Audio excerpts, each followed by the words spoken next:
It's almost 6:30 in the morning here in Port Sulphur, Louisiana, where I'm at the private fishing retreat of friends David and Donna Bender. They've left me here alone in this beautiful place, and I'm glad they have. Very gracious hosts because I have a lot to do here. I've been on a prayer and fasting retreat. This is day 2 of 3 days. And what a beautiful place this is. This morning I woke up at 4 o'clock. I need all the hours I can get in the day here because I'm praying for almost 50,000 of our Faith in Action friends by name. So I need all the hours I can get. And I woke up early at 4 o'clock to the beautiful sound of rain. And I love the sound of rain on a rooftop, have since I was a small boy. And as I woke to the sound of that rain, I was reminded of Jesus' words in the Sermon on the Mount, the greatest sermon ever preached, in chapter 5 of Matthew, verse 43.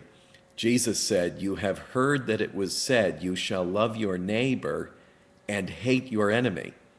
But I say to you, love your enemies, bless those who curse you, do good to those who hate you, and pray for those who spitefully use you and persecute you, that you may be sons of your Father in heaven, for he makes the sun rise on the evil and on the good, and sends rain on the just and on the unjust." Of course, Jesus was speaking to a largely agrarian world where rain was a necessity for life and was a great blessing and a great good.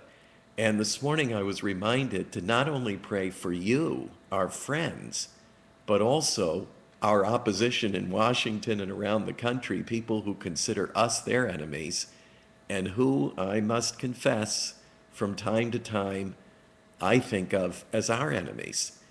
And so today, I won't be just praying for you. I've got an added list here of people I'm going to pray for that we haven't always enjoyed good relationships with, or who we see as a threat or sometimes a menace or even an offense of some kind.